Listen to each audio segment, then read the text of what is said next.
NBA free agency is underway, and the Detroit Pistons have made their first set of moves. Are they good? Are they bad? What else is on the horizon for the Pistons? Let's talk about it right here on Top Title Detroit. Let's go. Perfect.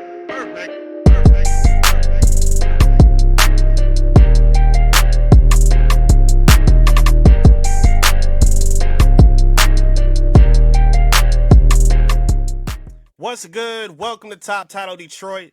I am Eric Vincent, your host and Detroit Pistons beat reporter for ClutchPoints.com. Thank you so much for tuning in. I appreciate your time. Before we get going on the free agency talk, make sure you help us grow the channel by liking the video and subscribing to the channel as well. Still creeping up to 400 subscribers on our count, and I really think we can make that happen very soon. So please tell a friend to lock in with us right here at Top Title Detroit. Let's talk a little free agency, shall we? The Detroit Pistons have made their first set of moves, and there's been a lot of conversation about them. They made two signings so far.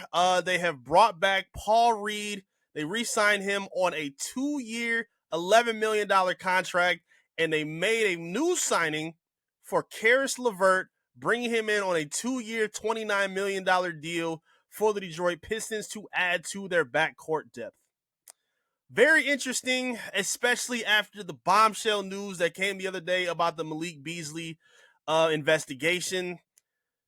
Again, I can understand to an extent some of the emotions of anger and frustration that I've seen on social media from a lot of Piston fans. A lot of media members will tell you to relax or tell people that they're maybe overreacting.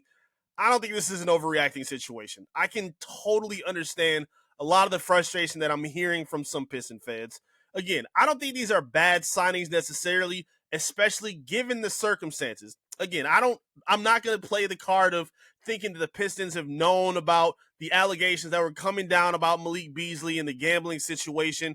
I'm going to go on the side of them not knowing because I don't know either way. There's not really a timeline that advises that they would know. So I'm just going to keep it on the side that maybe they didn't know.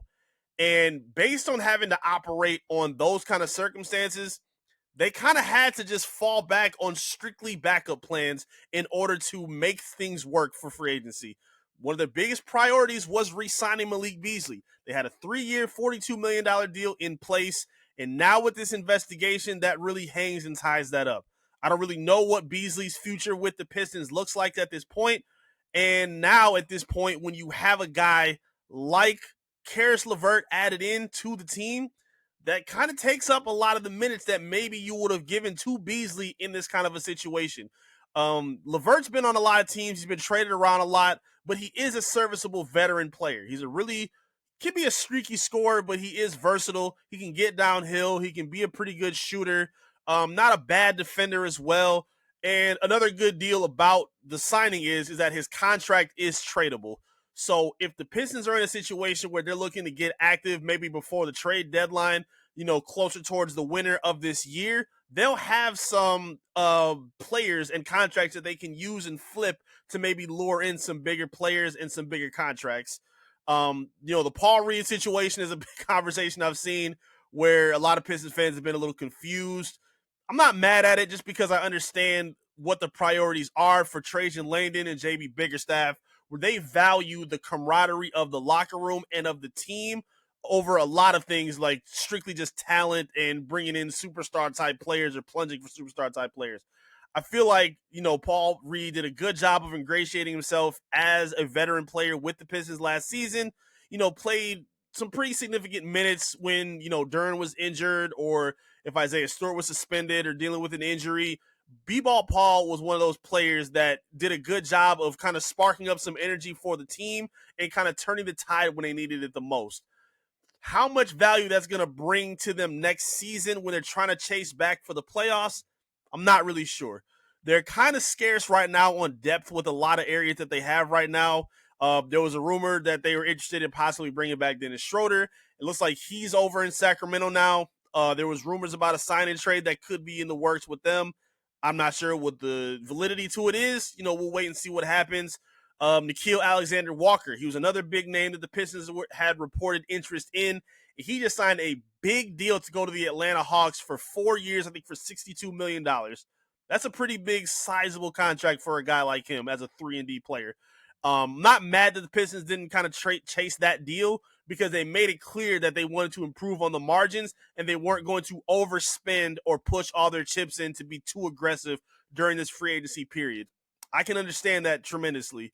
And again, when you look at a position where they had Beasley as their biggest focal point of the free agency period, and now he could be potentially off the table depending on how this investigation goes, you kind of had to scramble for whatever was going to work after that. So if I had to put a word to really describe what's been happening in this free agency period for the Pistons, I would say a little bit underwhelming. I think that's kind of the best word to use for it. I'm not mad at them necessarily because it's not really their fault based on what has happened at this point. And again, I've always said this.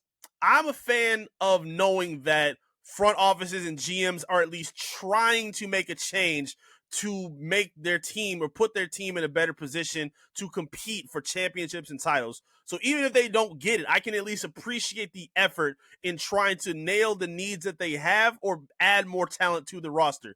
For example, there was a report that they had a plan in place to make a pitch for Naz Reid for the Minnesota Timberwolves. Now, obviously, he signed a huge deal to stay with Minnesota, I think for 5 years, $125 million. Cool, it is what it is. That's a big deal. But Trajan and the Pistons apparently had a package and an offer ready to go to try to lure him in and make him a Piston.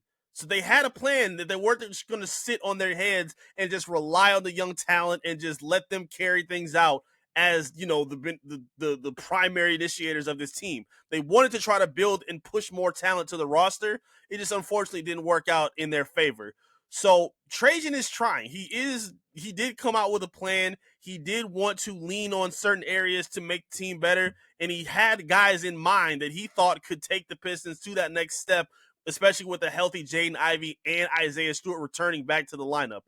Like, I'm okay with that. He was pretty transparent about having backup plans, about wanting to be able to build sustainable longevity as a winning team instead of just winning for a quick year and then crashing out after that.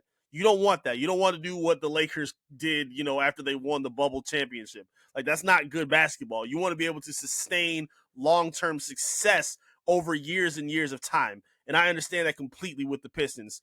So, again, this can be viewed to an extent as a bit of an underwhelming period right now. It's not over. The Pistons still do have some cap space to work with. There's been rumors and reports that maybe they were interested in a guy like Duncan Robinson, who's another shooter. Maybe they, you know, give a call back to Tim Hardaway Jr. I don't know. It's a lot of things in the air right now. We're definitely going to be tuned in to see what they do. It's just kind of unfortunate the way things have turned out. I mean, I don't know how Pistons fans may not have been like super through the roof about re-signing Malik Beasley, but they knew how great he was and what he meant to this team.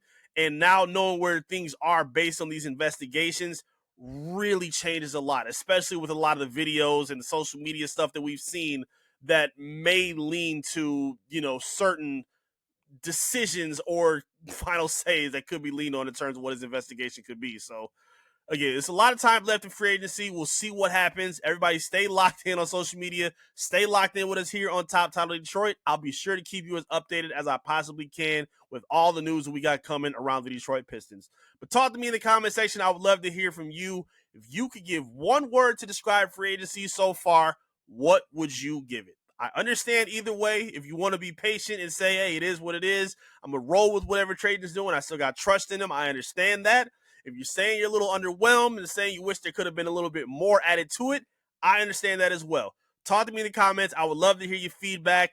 Also, please, again, make sure you like the video, subscribe to the channel, and lock in with us here and grow the Top Title Detroit community more and more. I would really appreciate that support from y'all, man.